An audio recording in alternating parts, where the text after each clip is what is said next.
Irmãos, nós estamos falando sobre a família. Como eu disse, não estou pregando, a gente não está pregando no sentido mais técnico da palavra, né? Com primeiro ponto, segundo ponto, terceiro ponto. Nós estamos batendo um papo sobre a família. Para que a gente volte ao propósito do coração de Deus.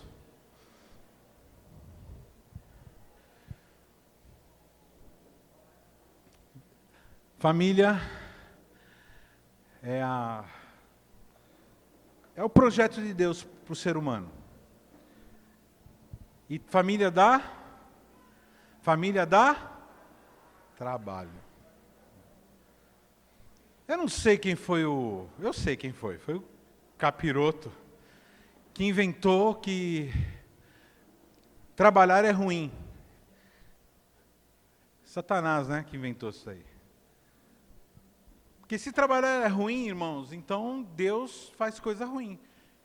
Que Jesus disse que meu pai trabalha até hoje.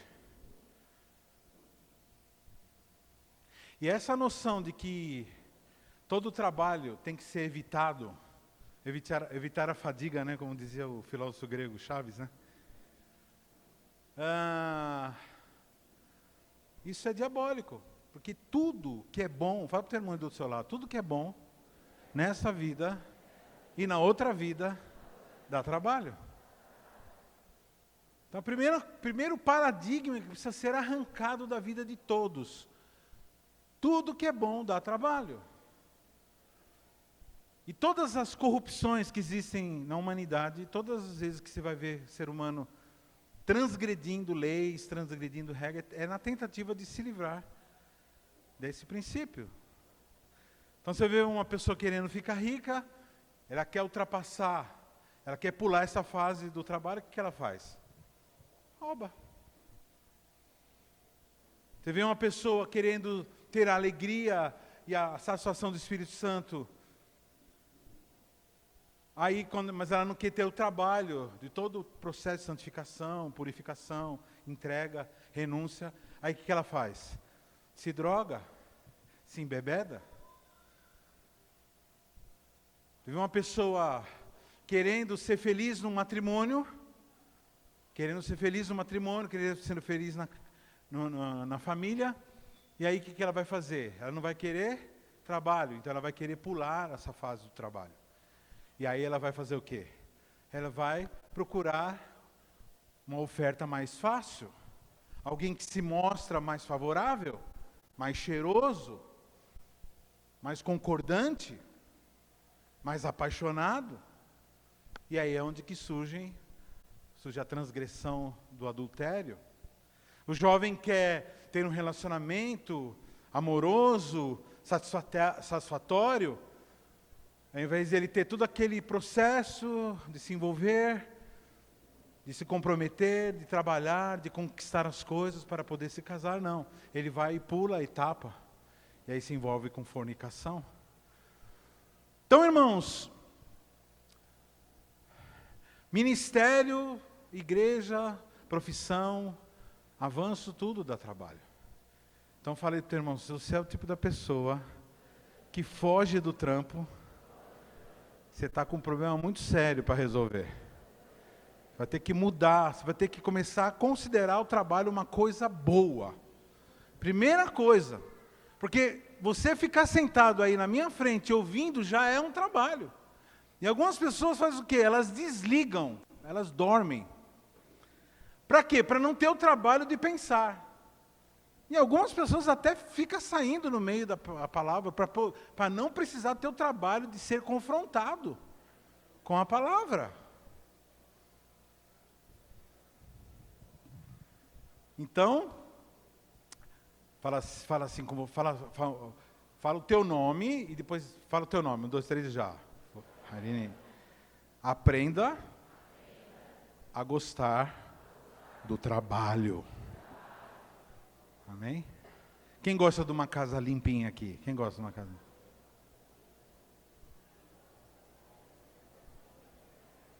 Quem gosta de um lençol limpinho aqui? Quem gosta de uma comidinha gostosa? Dá? Quem gosta de filhos bem arrumados? Saudáveis? Dá? Vale. Isso não estava no meu script de falar. Não no meu, né? Mas do Espírito estava. Bom, irmãos, o assunto de hoje continuando, né? A sequência da semana passada, que eu comecei a falar dos inimigos, comecei a falar da guerra espiritual, e hoje eu vou continuar falando dos inimigos da família. E eu quero começar lendo aqui com vocês, juntamente com vocês, o texto de Gênesis capítulo 12, versículos 2 e 3. Esse é o plano de Deus, irmãos. Qualquer coisa que você considerar sobre igreja, sobre religião, que está fora disso, é uma invenção da tua cabeça ou da cabeça de pessoas que você embarcou. Então aqui está dizendo assim: e far-te-ei uma grande nação, e abençoar-te-ei e engrandecerei o teu nome, e tu serás uma bênção. Aqui Deus falando com Abraão. E abençoarei os que te abençoarem, e amaldiçoarei os que te amaldiçoarem, e em ti serão benditas todas as famílias da terra. Por que em Abraão seriam benditas todas as famílias? Porque da família de Abraão, da descendência de Abraão, surgiria o Messias, o Filho de Deus, aquele que é o próprio Deus encarnado, Jesus, que agora, nesse momento, está em carne à destra de Deus, à destra do Pai. Pai, Filho e Espírito Santo, agora Jesus está juntamente com o Pai em carne. É uma condição que ele não mudou. Jesus subiu ao céu, depois de ressurreto, ele se apresentou aos homens. Pessoas tocaram nas feridas de Jesus, agora incorruptível, e ele está à destra do Pai. A família voltou a reunir-se, a família chamada Trindade está reunida, e agora eles fomentam, eles apoiam, eles incentivam que nós agora, como imagem e semelhança dele, nos tornemos iguais ou semelhantes a ele. Voltemos à semelhança dele, que é sermos família. Então nós estamos conversando sobre isso. Então a gente vai falar algumas coisas específicas, né? Semana passada eu falei de herança, né? Que a gente tem um nome, falei do brasão, tudo. E a família, ela começa a se multiplicar a partir do momento que duas pessoas se casam e têm seus filhos. Mas, irmãos, quem é casado sabe o que eu estou falando. Pensa numa coisa que dá um trabalho. Dá? Trabalho. Porque, irmãos, a pessoa passa lá 19, 20 anos, sei lá quantos anos, alguns mais, 30, né, sei lá. Passa a vida toda se organizando, arrumando suas gavetas, dormindo sozinho, uma cama só para a pessoa. Tem alguns solteiros que, por algum arranjo familiar lá, sobrou uma cama de casal, aí o cara dorme numa cama de casal inteiro para ele. Véio. Quem aqui é solteiro e dorme em cama de casal aqui? Eita, coisa boa. Aquela camona enorme. Então aí uma pessoa solteira, numa cama de solteiro, já é mal acostumada. Agora imagina uma pessoa solteira numa cama de casal. Então, você que dorme em cama de casal, quando você se casar, você não aceite nada menor do que a king size. Aquela que dá para fazer maratona dentro dela. Dá para dar uma volta no quarteirão nela. Para não ter problema. Porque, irmãos, só esse detalhezinho, dormir junto, já é uma treta. Você não faz ideia, irmão. Tem casal que não consegue se adaptar e desistiu porque não queria ter trabalho. Então, dormir junto, porque, irmãos, eu não sei o que acontece, sobra cotovelo, sobra joelho, sobra não sei o quê. Na hora do amor lá, dá tudo certo. Mas depois, acaba esse momento, é hora de dormir, as pessoas querem sossego. E aí não quer ninguém roncando. E aí, irmão, deixa eu contar um segredo para vocês. Faz parte de um fenômeno humano. as pessoas costumam roncar, principalmente os homens. Mas isso não quer dizer que mulher não ronque também, porque mulher ronca sim. As mulheres falam assim, eu nunca vi eu roncar. Lógico. Tá que nem um amigo meu, meu cunhado lá do Pastor Santo, que ele estava numa goiabeira comendo umas goiabas, aí alguém chegou e falou assim, ô Santo, essas goiabas estão tudo cheias de bicho, rapaz. Ele falou, as que eu comi não. Então, meu irmão, já começa por aí. Os conflitos começam aí, porque a pessoa quer dormir, uma é calorenta, a outra é friorenta. Então o calorento quer deixar a janela aberta, e o friorento quer que fecha. Casa de friorento parece casa de velho, aquelas fechado. E o calorento gosta de tudo aberto. É um tal de cobre e descobre.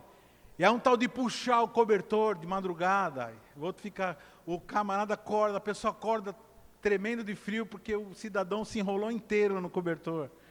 Meu irmão, é uma coisa pavorosa. E aí, meu irmão, nesse momento a gente usa o quê? O que a gente usa para decidir o que nós vamos fazer? A gente usa aquilo que nós aprendemos com os nossos pais. Se nós vimos nossos pais quebrando o pau, rachando a lenha por causa que o outro estava roncando. Se nós vimos nossos pais dormindo separado porque não aguentava dormir junto. Se nós vimos os nossos pais aguentando e permanecendo juntos, é isso que nós vamos fazer. Eu aprendi com meus pais isso. Meus pais, em todos os anos que eu morei com eles, eu nunca vi aqueles dois dormirem separados. Eu não sei se, não sei se era a princípio deles, ou porque na nossa casa sempre faltava quarto, né? Porque éramos em 7 dentro de uma casa, então tem que ser no mínimo, tinha menino, menina, então tinha que ter no mínimo 3 quartos grandes, porque eram 7. Mas eu nunca vi. Meus pais, como todo casal, discutiam, falavam mais pesado um com o outro, mas na hora de dormir iam todos juntos, iam juntos. Então eu fiz um acordo, eu e a pastora Carmen, nós fizemos um acordo quando nós resolvemos nos casar. Um dos acordos que nós fizemos é que nós nunca dormiríamos separados. Irmãos, isso foi uma regra muito boa para preservar. E hoje eu vejo que essa decisão foi uma decisão de Deus mesmo, para que nós tivéssemos o nosso casamento preservado. Porque muitas vezes o acordo, a reconciliação acontecia nesse momento. Na hora que aí um encostava no outro, aí aquele dava aquela fugida, porque estava de mal. E aí o outro que não está querendo muita confusão encostava de novo, aí a pessoa deixava e pronto. Deixou, já era. Deixou encostar, aí depois é só alegria. E daí em diante eu não posso falar porque tem crianças aqui. Vocês entendem? Foi um acordo que nós fizemos. E isso eu aprendi com a influência dos meus pais. Mas provavelmente você não viu isso dentro de casa. Provavelmente, talvez você nem viu a convivência de um casal feliz em casa, ou de um casal que se respeita em casa. A questão é essa, meu irmão. Satanás, ele começa nas gerações. Se ele pode mudar um costume, ele vai fazer de tudo. Então, algumas pessoas começam a achar normal algumas coisas.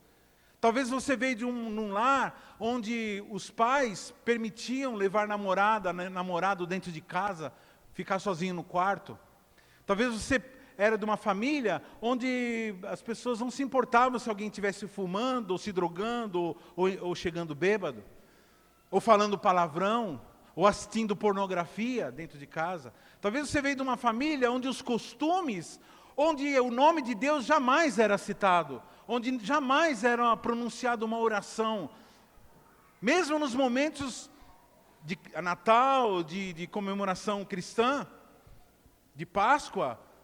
Talvez você veio de uma família onde é normal roubar, onde é normal traficar, onde é normal se drogar.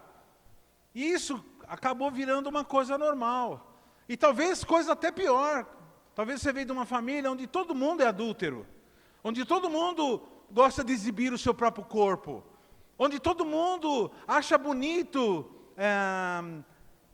mostrar as suas partes íntimas como atributo de beleza. Talvez você aprendeu com a sua nação isso. Ou dentro de casa.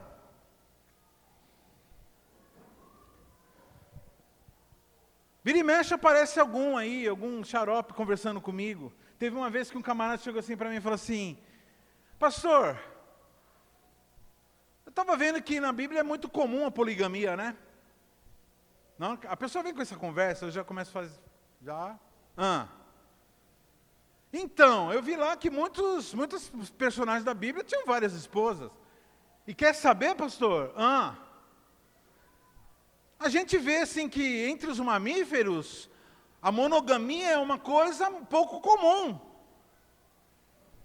A regra em geral biológica é o macho espalhar sementes para todo lado. Eu falei,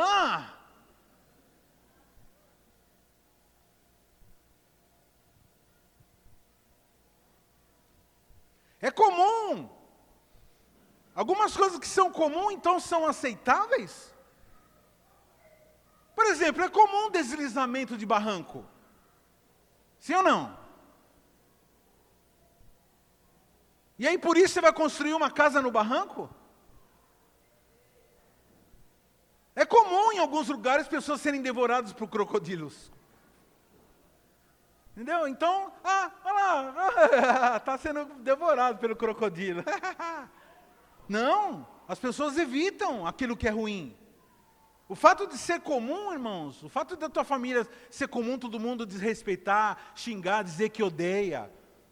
Por exemplo, é comum na tua família a esposa falar mal do marido na frente e nas costas dele. Ou a esposa, ou o marido falar mal da esposa na frente ou nas costas. Ou desautorizar, ou rebaixar, ou diminuir a qualidade da pessoa, dizendo assim, esse daqui, ele é assim mesmo, é meio burrão, é meio burrona, é loira mesmo, é não sei o que lá, é palmeirense. Você entende, irmãos? É comum na tua família isso?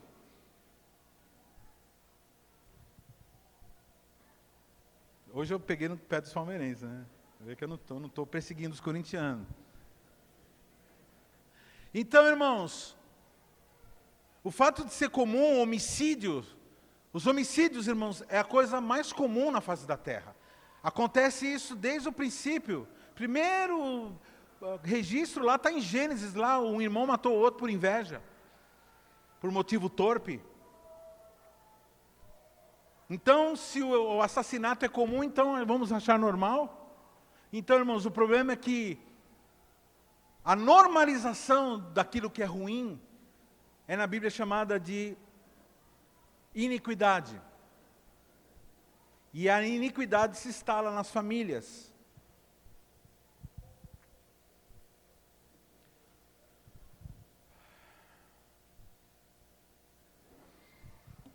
A iniquidade se instalou na terra através da família. A primeira família decidiu romper com Deus. Mas eu quero dar uma boa notícia. A família não é parte do problema, mas também ela é parte da solução. Porque Deus inventou a família para que ela fosse a solução da humanidade. É a família que vai redimir a humanidade. A família é em Cristo, porque a família é o corpo de Cristo. Família é corpo de Cristo. Família, marido, mulher e filhos, família...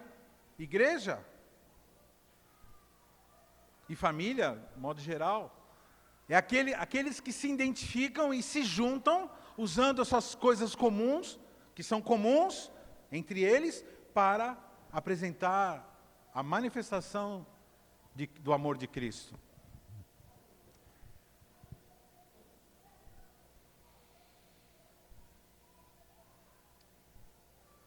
Então, irmãos, a humanidade enfrenta dificuldade e dor no trabalho do parto. Desde o princípio foi assim. Nós teríamos filhos com dores, mas esses filhos, você entende que é problema? Teríamos nossos filhos com trabalho, teríamos nossos filhos, formaríamos nossa família com dificuldades.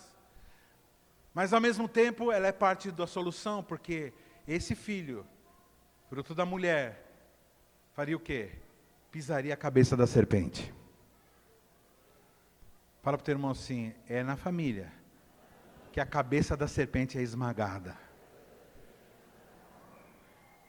E eu quero só comunicar àqueles irmãos que não vieram nas outras semanas, que estão pela primeira vez aqui, que eu não estou falando aqui de família como coisa perfeita, eu não estou falando aqui de família como aquela coisa, propaganda de margarina, sei lá. Eu estou falando da família real. Pessoas que têm problemas, que têm defeitos, mas que aprenderam a ter misericórdia um do outro, entender a limitação um do outro, saber que cada uma pessoa teve uma formação, uma doutrinação. Cada pessoa aprendeu desde pequeno que tal coisa é certo, tal coisa é errado.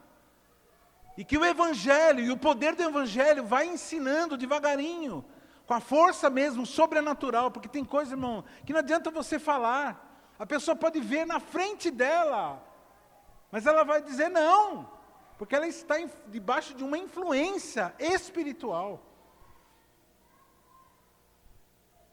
Eu acho incrível, algumas pessoas ficam falando assim, mas como que a pessoa não está vendo? Olha isso é errado. Então, a pessoa está vendo, sabe que é errado, mas não consegue, existe um bloqueio espiritual. Como uma pessoa que se droga, que está com a cartilagem toda comida, não sabe que aquilo é ruim? Ele sabe, meu irmão, mas ele está debaixo de uma influência, além de uma influência química do cérebro que fica pedindo, a pessoa está debaixo de uma influência demoníaca e espiritual. O Deus desse século que cegou os entendimentos. Mas em Gênesis diz, capítulo 3, versículo 15, ele lhe ferirá a cabeça e você lhe ferirá o calcanhar. Isso é uma maldição dada à serpente, que a serpente morderia, incomodaria, mas nós pisaríamos nela. E esse é o plano de Deus. Essa paz, irmãos, veio através dessa família de Abraão. Essa paz, por meio do sangue do Filho, da cruz, o Pai fez as pazes com todas as coisas. Está em Colossenses 1:20. Está lá o texto lá, querido. Por meio do sangue do Filho na cruz, o Pai fez as pazes com todas as coisas. Por que então que a família é uma coisa difícil? Porque nós vivemos num mundo difícil, num mundo decaído. Longe das nossas fantasias de redes sociais, né? A nossa mentalidade, ela foi formada na nossa primeira infância. Isso que nós precisamos entender. Esses exemplos que nós vimos, de pai rachando a lenha dentro de casa, pai e mãe, falando palavrão um para o outro, de pai e mãe batendo um no outro, de pai e mãe desrespeitando um ao outro. Só deixa eu dar aqui um recado, irmãos.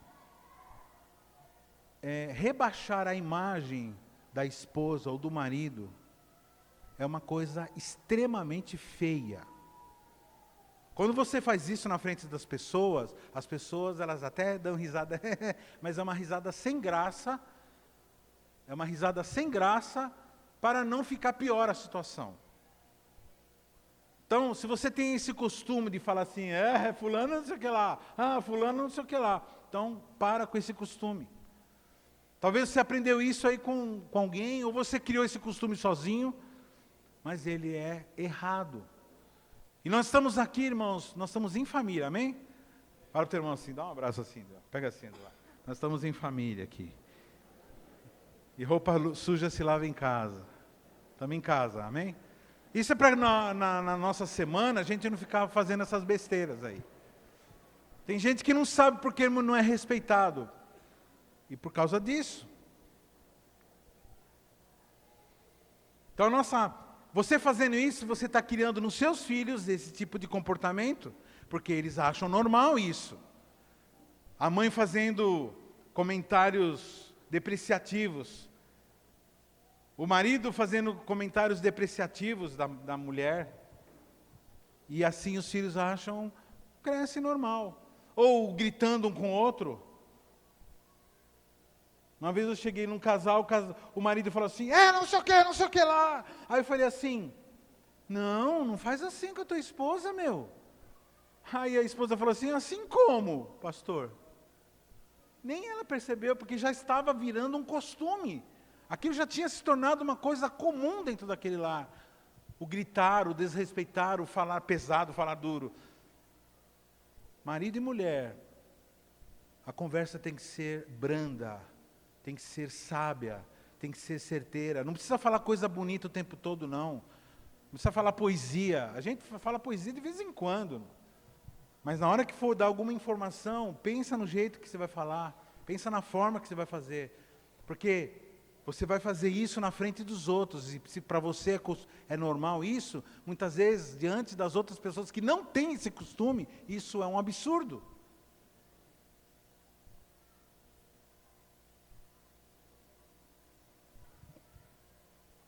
Eu vou falar uma coisa agora que eu quero ser grave no seu coração para o resto da tua vida.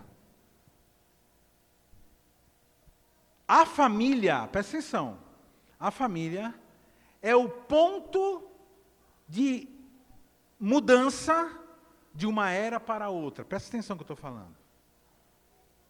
O ser humano, ele foi criado para um propósito. E aí, quando nós estamos agora às portas de uma era virar, não sei se vocês sabem disso. Nós estamos agora na iminência de acontecer alguma coisa. Se você ouvir todos os pastores famosos de televisão, Hernandes Dias Lopes, Postela, e tantos outros, eles têm todos falado a mesma coisa. Paulo Júnior, todos falando a mesma coisa. Alguma coisa está para acontecer. Eu nunca vi, eu tenho quase 60 anos, eu nunca vi pastores concordarem num assunto só. Todos os pastores concordarem num assunto só. E todos estão falando, está para acontecer alguma coisa muito grande. Ah, pastor, mas já aconteceu, foi a pandemia. Não, irmão, a pandemia foi um teste. Foi simplesmente um teste para ver como que o ser humano vai reagir diante de um sistema de controle total. E a família é o termômetro, a família é aquilo que vai promover que vai viabilizar essa mudança daqueles que estão no bem, daqueles que estão com Deus. Aquele que vive em família, aquele que se adequa à família, aquele que se adequa à família cristã, juntamente com a sua família, pai, mãe, filhos, são aqueles que suportarão, irmãos, o tempo, que eu não sei quanto tempo vai ser. Alguns dizem que vai ser 3 anos e meio, outros dizem que vai ser 7 anos, e outros dizem que não vai ser nada. Eu sou mais favorável ao que vai ser nada, que a gente está de boa, de repente, pum, vai para o céu. Ótimo, espero que seja assim. Mas se não for, vai ser problema para algumas pessoas que estão acostumadas em não se apoiar, a não se ajudar, a não se proteger, a não ouvir clamores de pedido de ajuda. Então, existe uma guerra, e essa guerra não é... Presta atenção, irmãos, fala para o teu irmão assim, existe uma guerra do inimigo contra, mas não é contra nós, é contra a família, mas não é contra a família, é contra o pai. Então o ódio todo de Satanás é direcionado a Deus. Deus, Pai. Pai de uma família chamada Trindade. E essa família chamada Trindade, que é o próprio Deus, Deus é uma família, nos fez segundo a imagem e semelhança dele, é atacado através daquilo que é mais precioso para ele, que é a família. Então, toda a corrupção que eu falei lá no começo, da falta de trabalho, é direcionada à família. A intenção é que a família se esfacele, a intenção é que a família se desonre um ao outro, a intenção é que que as famílias não se formem. Hoje, há um tempo atrás, a gente começou a notar que alguns irmãozinhos que são cristãos mesmo daqui, começaram a se casar e nem chamaram um presbítero para fazer uma oração. Não tem nem esse cuidado assim de falar assim, ô irmão, vem aqui para fazer uma oração. Não, assim, casamos, viu? Vamos lá no cartório e mandamos bala, casamos. Mostrando, irmãos, como que as pessoas estão tratando esse momento tão especial, que é o começo de uma nova família. Festa de casamento, irmãos, não é uma ordem bíblica, mas é uma demonstração de consideração pelo momento importante. O primeiro milagre que Jesus fez na carreira dele, como Messias, foi numa festa de casamento. Ele fez o quê? Transformou água em vinho. E o vinho representa um monte de coisa. Então você, que acha normal se juntar, talvez na sua família o pessoal se junta. Da mesma forma que se junta também, acho que não deu certo, separa. Aí fica aqueles filhos, tudo para lá e para cá, jogado para lá e para cá.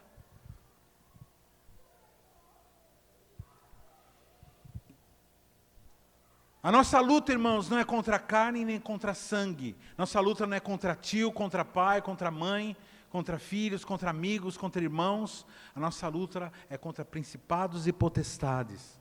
Qualquer dia a gente faz uma sequência de palavras sobre esse personagem, falando quem são cada um desses principados, potestades, anjos, arcanjos,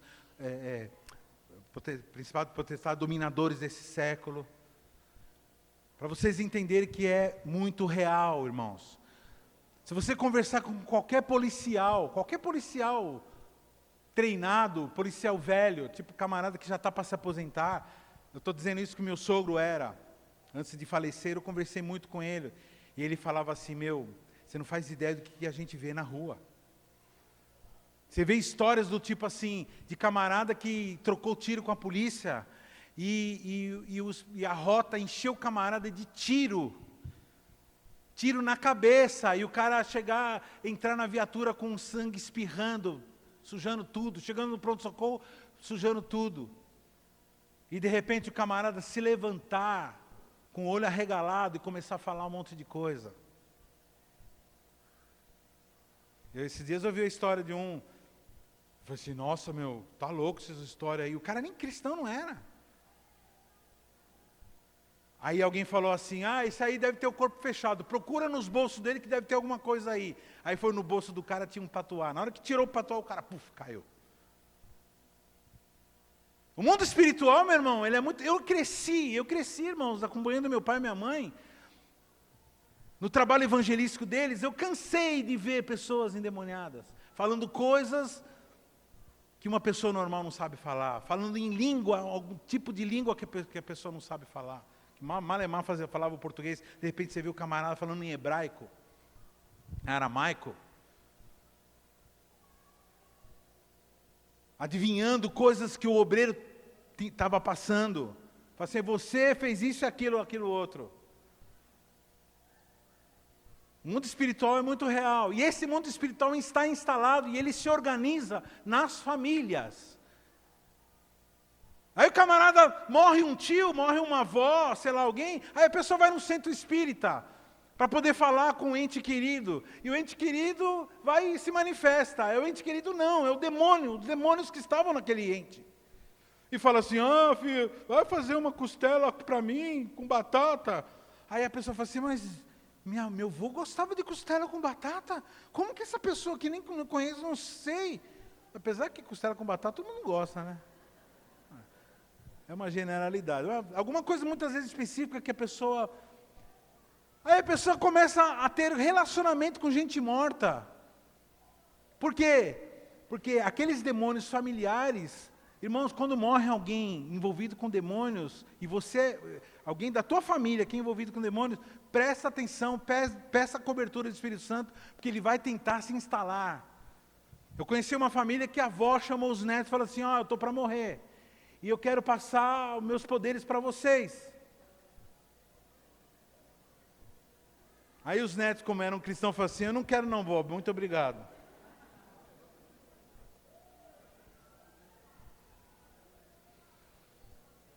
Passar poder. Passar os bichos, porque eles se sentem atormentados, irmãos. Os demônios, eles só têm um pouquinho de graça, ele tem um pouquinho de alívio quando eles estão instalados no ser humano. Teve um demônio que estava instalado... um detalhe.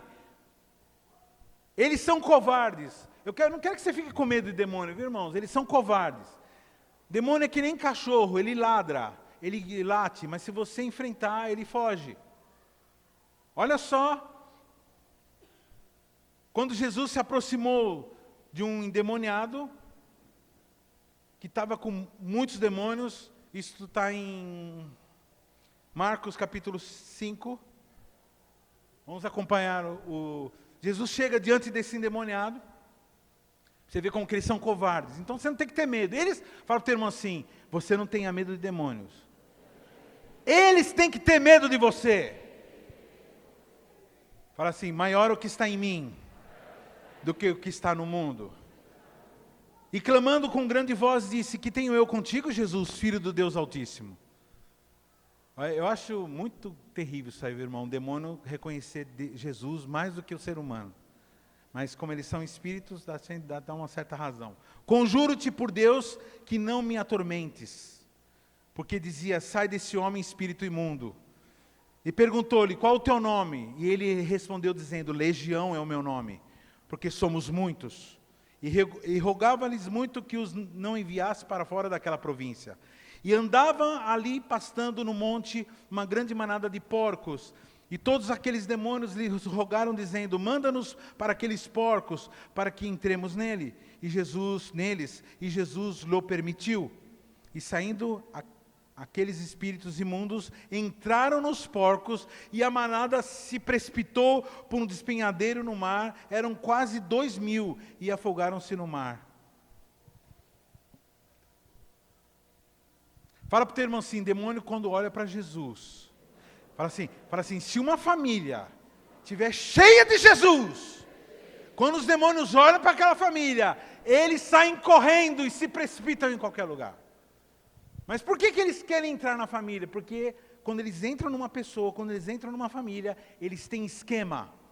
Eles podem mover, eles podem promover ódio, eles podem promover assassinatos, eles podem promover feridas na alma, gente que levanta a língua contra Deus por revolta com a família. E eles são doidos para entrar em pessoas, por quê? Porque o ser humano ainda é, o ser humano, mesmo ímpio, ainda é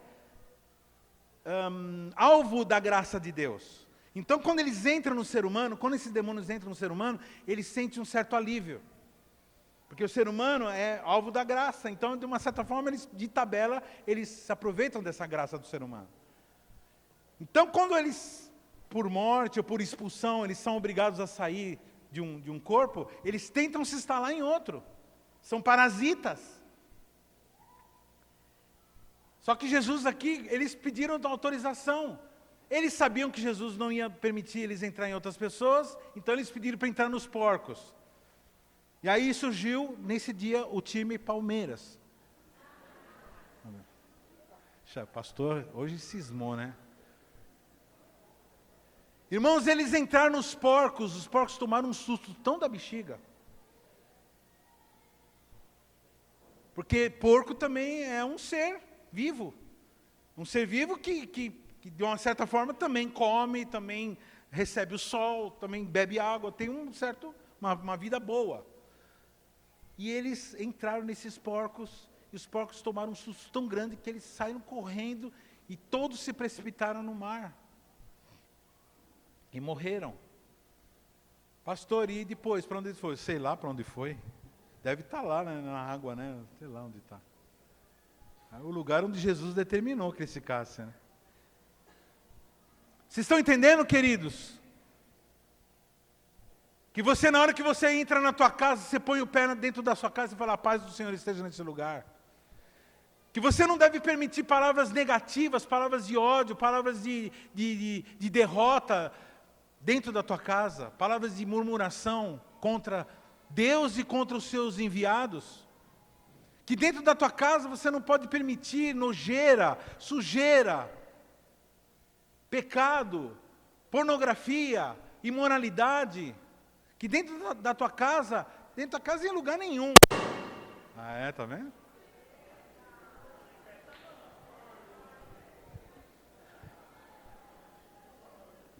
A doutora Neuza Tioca, que é uma libertadora, né, uma grande libertadora, está bem velhinha já. Ela fala, antes, quando começava qualquer trabalho, ela orava e ela falava ela expulsava os demônios dos cabos, dos fios, né? Eu achava muito engraçado isso, mas depois que eu me tornei pastor mesmo, aí eu vi que isso é sério, que os bichos, não estou dizendo que se instalou aqui, irmão, estou falando que, só lembrei disso aí. Nada a ver, aqui não entra capiroto. Por que eles tinham medo de Jesus? Porque em Cristo eles viam a destruição futura deles. Jesus era a revelação do futuro para a vida deles. Porque ele pode destruir o império das trevas. Outra coisa importante que eu quero que você não se esqueça, que a família, quem inventou, quem criou a família foi... Vamos lá, vamos de novo. Fala assim, quem criou a família foi... De novo, quem criou a família foi Deus. E se Deus criou a família, Deus não faz nada para o ruim. Então, se você está dentro da tua casa, falando assim, essa família é o inferno, então você está desonrando aquilo que Deus determinou para a tua família. Deus não definiu, Ele não criou a família para a desgraça. Ele não criou a família para o mal. E como Ele criou, Ele também mantém, porque o nosso Deus é um Deus providente e imanente. Ele faz, Ele mantém. Deus criou, Deus mantém, Deus investe, porque Ele criou, é propriedade dEle. Ai daquele que mexer nos meus pequeninos, diz a palavra de Deus. Quem mexe com a família, mexe com o próprio Deus, porque a família é a expressão da pessoa de Deus. Quando você vê uma família reunida, toda vez que eu vejo foto de família, pai, mãe, filhos, eu choro. Eu assisti um filme ontem, de um moço que era marginal e que foi cuidado por um padre lá, e no fim do filme, ele se recupera e no fim do filme aparece o personagem verdadeiro, a foto de todo mundo verdadeiro. E na hora que aparece a família eu chorei. Eu não chorei no filme inteiro, eu achei meio devagar o filme assim, meio chato. Mas na hora que, no final, já tinha passado os créditos já, aí apareceu os personagens verdadeiros, e aparece lá o camarada, a esposa e os 2 filhos. E eu fui... Não sabia, naquele momento eu estava diante de uma família. O filme, essa cena mostra que aquele moço se recuperou, que aquele moço conseguiu superar a sua tendência à marginalidade. Você foi criado numa família em que a marginalidade é uma coisa comum, saiba que agora mudou o estilo da tua vida agora. Você veio aqui para mudar o estilo da tua vida. Você não curte mais o tipo de música que você curtia, você não curte o tipo de comida que você curtia, você não curte nem o time que você torcia mais. Porque agora o seu time é Jesus, Jesus venceu, venceu, venceu e sempre vai vencer. Venceu na cruz, venceu na terra, venceu no inferno, venceu na sepultura e venceu e continuará vencendo e com Ele venço eu.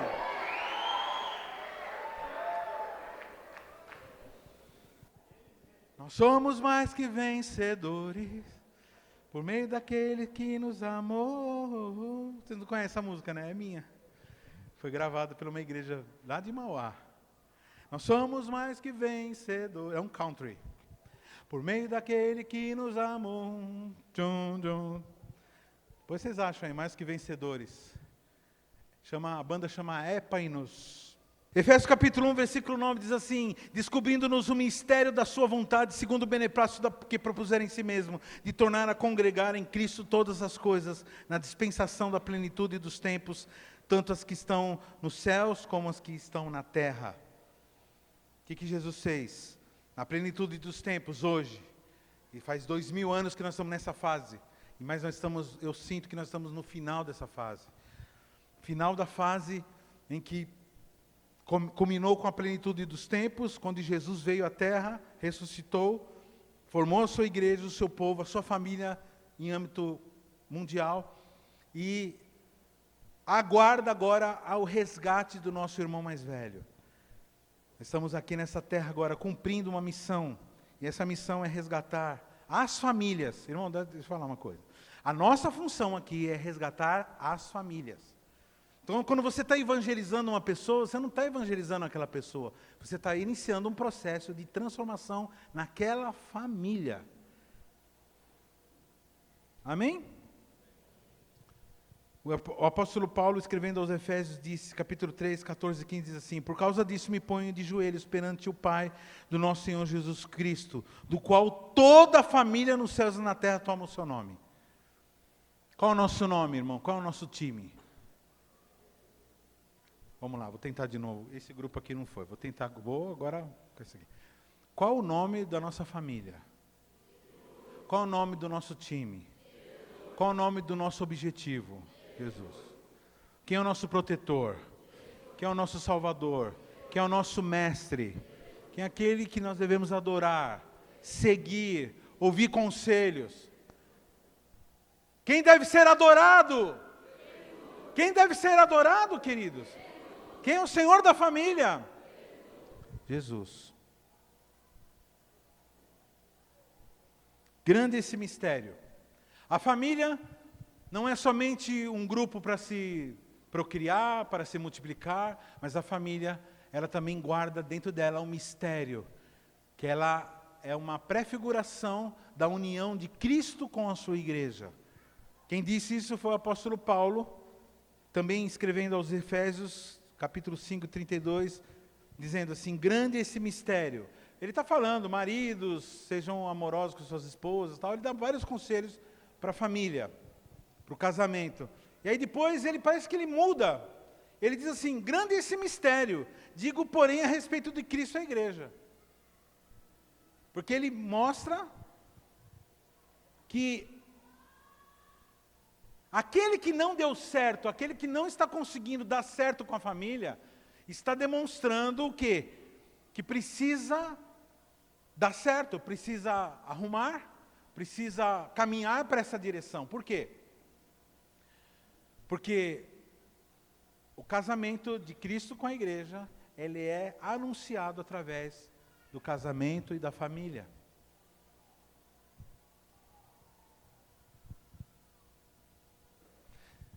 Jesus, ele, na pregação das bem-aventuranças, várias vezes você vai ver ele dizer assim: bem-aventurados os humildes, bem-aventurados tal, aqueles que choram.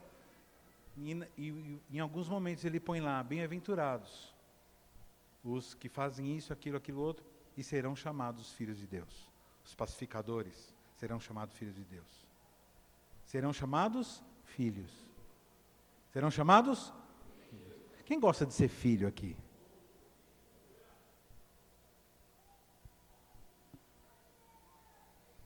Irmãos, eu tive momentos na minha vida que eu... Quem aqui já ficou internado já? Quem já ficou internado no hospital aqui? Dependendo do hospital, alguns hospitais não permitem que pessoas fiquem juntos. Quantos aqui já ficaram sozinhos internados aqui? Tem um hospital que permite estar junto, mas as pessoas, nem toda família tem alguém disponível para ficar junto o tempo todo. As pessoas têm que trabalhar, têm que ganhar vida. E teve momentos, irmãos, que eu precisei ficar sozinho. Várias vezes que eu fiquei internado, em alguns momentos eu fiquei sozinho. Em alguns, a pastora ficou comigo, mas quando meus filhos eram pequenos, teve uma vez que eu fiquei com pedra no rim. Eu estava no metrô, e eu caí na estação do metrô, Clínicas, com dor. Fui resgatado com uma ambulância, me levaram no Hospital das Clínicas, e eu fiquei lá, jogado nos corredores lá. A Carmen, nossos filhos eram pequenininhos, bebês. Estava muito longe, aqui em Santo André. Eu estava lá, no Hospital das Clínicas. E lá eu fiquei sozinho, irmãos. Por mais de um dia, 2 dias eu fiquei sozinho. Meus pais moravam no interior, meus irmãos não ficaram sabendo. E eu fiquei sozinho. E outros momentos eu também fiquei sozinho, internado. Teve uma vez que nós estávamos de férias em Ubatuba. Me travou minha coluna, eu pedi para o pastor Denis me trazer, ficar com o meu carro, e eu fiquei internado aqui, irmãos, sozinho. E aí as pessoas falam assim, mas como? Não ficaram, não vou estragar férias de ninguém. E eles ficaram lá, e eu mandava recado para eles, eu estou bem e tal. Irmãos, pensa que eu nunca na minha vida, depois que me tornei cristão, nunca me senti sozinho, em momento nenhum. Eu sabia que ele estava comigo. Eu fui internado com Covid também. Fui internado com Covid. Fiquei lá mais uma semana internado. Irmãos, eu fiquei naquele quarto lá, sozinho. No começo tinha um camarada lá que estava mal pra caramba. Depois ele foi levado para o outro lado. Eu fiquei sozinho naquele quarto. Fiquei sozinho o resto da semana. Pensa numa coisa boa, irmão. É você ficar com Jesus. Lá eu falava com ele. Se tinha câmera lá dentro, escondida, eu devo estar fazendo o maior sucesso. Porque eu falava o tempo todo com ele, conversava, e ele me dava conselho. Tinha coisa que eu entendia, tem coisa que ele falava que eu não entendia. Tinha coisa que eu perguntava e ele não respondia. Canções brotaram naquele lugar. E ele é o companheiro da família. Ele está com você nos momentos em que todos se abandonam. Porque Ele é a nossa família, Deus é a nossa família. Quem tem Deus não tem solidão. E quem tem família, agora uma coisa que vocês não vão gostar muito. Quem tem família também é corrigido.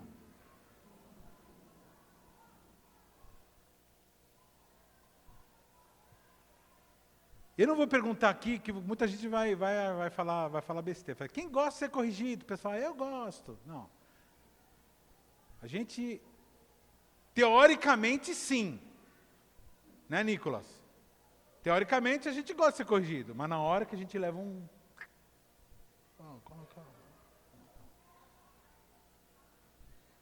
Né, irmão? Mas é na família que a gente aprende a ser corrigido. Pessoas que não admitem serem corrigidas, não entenderam o que é família. O teu líder da família, o teu líder espiritual, chega em você e fala assim, mano, olha, olha o que você está fazendo, para o que você está fazendo. E você não leva em consideração, você está demonstrando que você não entendeu o cristianismo. Porque família também é o nosso ponto de correção, de disciplina. E se você está sendo disciplinado, é sinal que Deus te ama. Olha o que Hebreus capítulo 12 diz. E já vos esquecesse da exortação que argumenta convosco como filhos? Filho meu, não desprezes a correção do Senhor, e não desmaies quando por ele fores repreendido. Porque o Senhor corrige quem? O Senhor corrige quem, irmãos? Aquele que ama e açoita. Aqui está falando de açoite, irmão. Aqui está falando de reio. Eu não estou vendo ninguém falando eita agora.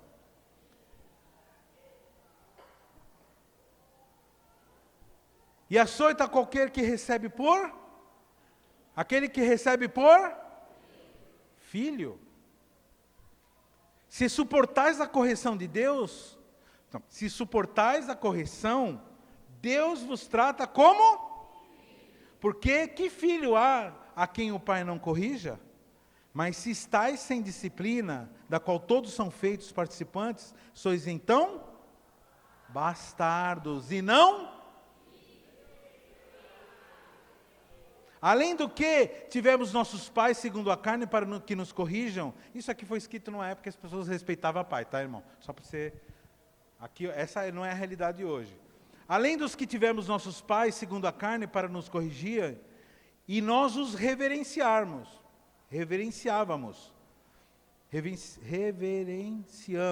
mas não nos sujeitaremos muito mais ao Pai dos Espíritos para vivermos? Porque aqueles na verdade, por um pouco de tempo, nos corrigiam como bem lhes parecia, mas este, para o nosso proveito, para sermos participantes da sua santidade. E, na verdade, toda correção ao presente não parece ser gozo, senão de tristeza, mas depois produz o fruto pacífico de justiça nos exercitados por ela.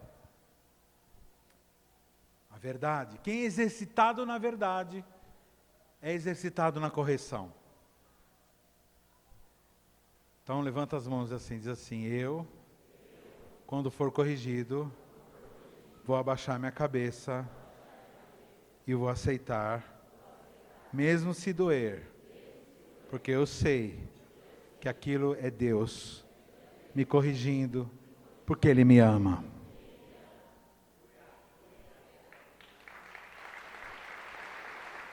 Quem foi corrigido hoje? Talvez hoje foi falado coisas aqui que você anda fazendo errado. Coisas que você anda, transgredindo. Mas essa correção é o amor de Deus. Eu vejo toda a pregação, irmão, como demonstração. Ontem eu estava aqui, o Dedé, o presbítero Tiago, começou a pregar. Meu irmão, eu me senti tão amado por Deus. E foi pancada. E Deus falava assim através do servo, assim, irmãos, Deus, Ele costuma desafiar pessoas para que elas caminhem para frente, para que elas avancem. Então você que não aceita desafios, que rejeita desafio, você está fugindo do avanço, fugindo.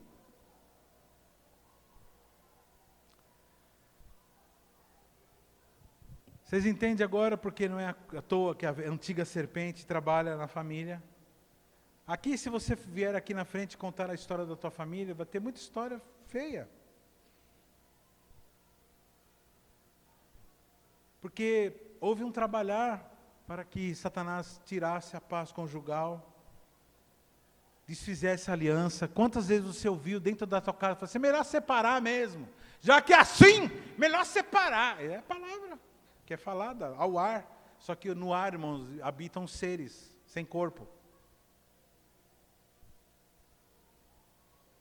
Ele faz de tudo para romper a integridade da união sexual, o vínculo entre pais e filhos, a união da igreja com a casa de Deus. Todas essas coisas são ícones orgânicos do relacionamento de Deus com o ser humano. Então,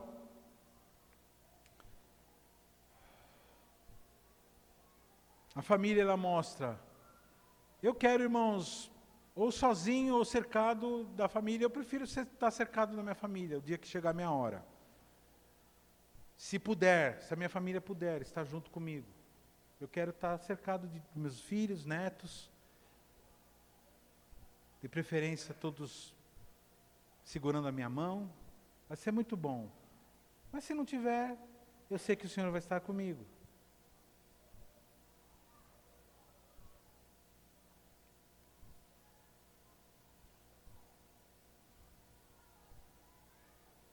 Apocalipse 19, de 6 a 9 diz assim, que a morte, irmãos, não é, para nós cristãos, não é momento de tristeza. Tristeza para quem fica, lógico, saudades. Mas para nós é o começo de uma festa. E eu vi com grande voz, eu vi como que a voz de uma grande multidão, e como a voz de muitas águas, e como que voz de grandes trovões, que dizia, aleluia, pois já o Senhor, Deus Todo-Poderoso, reina. Regozijemo-nos e alegremo-nos e demo-lhes glória, porque vindas são as bodas do Cordeiro, e já a sua esposa se aprontou, e foi-lhe dado que vestisse de linho fino, puro e resplandecente, porque o linho fino são a justiça dos santos. E disse-me: escreve, bem-aventurados aqueles que são chamados às ceias das bodas do Cordeiro. E disse-me: essas são as verdadeiras palavras de Deus. Por isso que os poderes demoníacos tremem diante de, porque a noiva está sendo aprontada. Olha para a noiva que está do teu lado aí. Diz assim: você está sendo aprontado. Não existe maior sacrilégio. Algumas pessoas ficam chocadas quando ficam sabendo que ladrões entram numa igreja e roubam equipamento e faz, né, coisa que o pessoal anda fazendo. Antigamente, irmãos, ladrão fazia de tudo de ruim, mas não mexia com a igreja. Hoje, os ladrões entram em igrejas, roubam equipamentos, quebram, na igreja católica, quebram lá os santos, fazem confusão.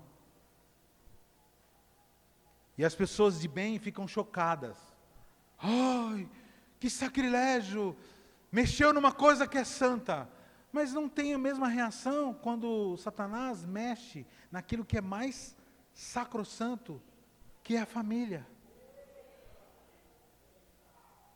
Irmãos, não existe nada sobre a face da terra mais santo, mais delicado, mais digno de cuidado, de cercar, do que a família. Não existe na face da terra um lugar que seja mais templo, mais sagrado do que o útero de uma mulher. Porque lá onde são construídos os adoradores de Deus. E esse lugar sagrado tem sido machucado, tem sido palco de derramamento de sangue. Tem sido palco de assassinato com aprovação de governos.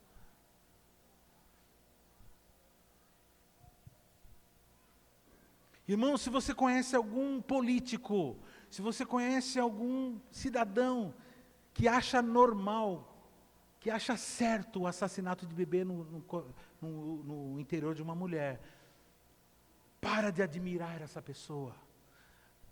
Ao contrário, combata essa pessoa até a última gota da tua vida. Porque não existe nada mais sagrado, mais santo, mais guardado do que a família. Esse ódio que você tem contra a tua família, e o Senhor está falando agora. Esse ódio que você tem contra a tua família não veio de você e nem veio das palhaçadas que eles fizeram. Esse ódio veio do inferno. Que esse ódio bloqueia o acesso da graça de Jesus que está em tua vida a essas pessoas. Aqui nesses domingos para se libertar e para começar a comemorar a data do teu casamento com o Senhor Jesus. Porque esse dia está marcado, o convite já foi entregue. Esse convite tem muita palavra, muita palavra. Tem de várias formas esse convite. Para o dia que nós estivermos juntos, em família. Porque caso você não saiba, Jesus não vai buscar pessoas individuais. Você aprendeu errado que a salvação é individual. Não, irmãos, a decisão é individual. A salvação era coletiva. Jesus virá e buscará a sua igreja. Amém. Ou buscará a sua família. Ele resgatará a sua família. Eu sei que a nossa família afeta-nos profundamente. Nós amamos nossos tios, nós amamos nossos pais, nossos irmãos, mas não permita que a falta de temor a Deus da tua família afete o teu relacionamento, ou mude 1 milímetro da tua alegria de servir a Deus e estar com Deus. Muito pelo contrário, a tua família precisa de você de pé, para no momento que eles perceberem que eles precisam de Deus. Assim que tem sido na minha família, assim tem sido. momento da dificuldade, eles falam assim, uau, eles estão de pé.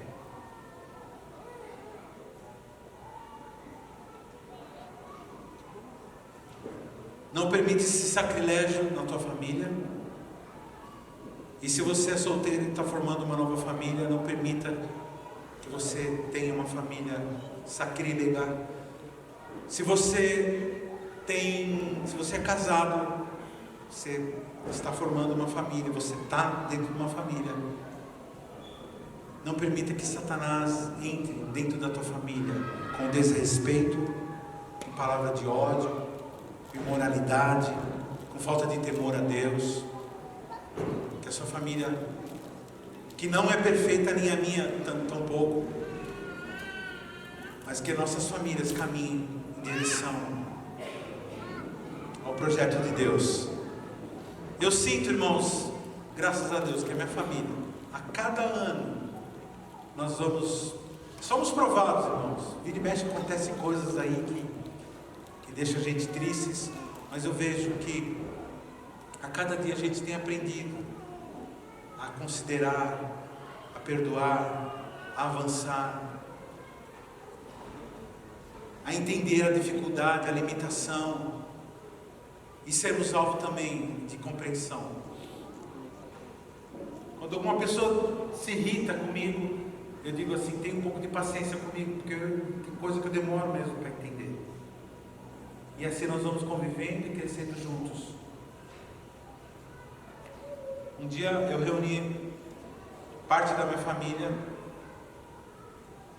e falei assim para eles, olha queridos, eu não sei como vai ser o futuro, mas estejam preparados para nós nos apoiarmos quando for necessário.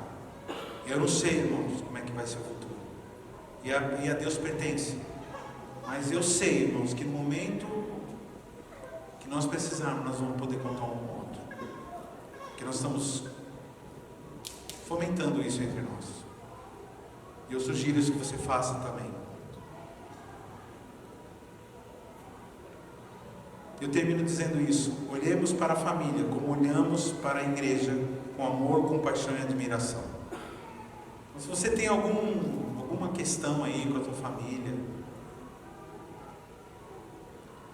alguma questão, alguma coisa que não está bem resolvida, resolve. Ah, pastor, mas vai dar um trabalho, eu posso ser humilhado. Então, faz parte de ser humilhado. E na hora que você estiver sendo humilhado, você fala assim, eita, o pastor falou que ia ser humilhado. Da hora, e dá bem, né? Que é sinal que eu estou no caminho certo, porque ser humilhado faz parte. Porque os humilhados serão exaltados. A ordem é essa, primeiro humilhado, depois exaltado. Nunca ao contrário. Quem se exalta será humilhado. O final daqueles que se exaltam é a humilhação, mas o final daqueles que se humilham é a exaltação. Amém? Então, comece a olhar para as pessoas com amor, com compreensão, sabendo que você também não está com essa bola toda. Quem se acha aqui, né? Bichão, né? Tem cara que é bichão. Então você não é, nós somos carentes da misericórdia de Deus. Então hoje nós aprendemos mais um pouquinho. Vamos continuar aprendendo sobre família? Eu vou até onde não tiver mais nada para falar. Quando tiver coisa para falar, eu vou falar.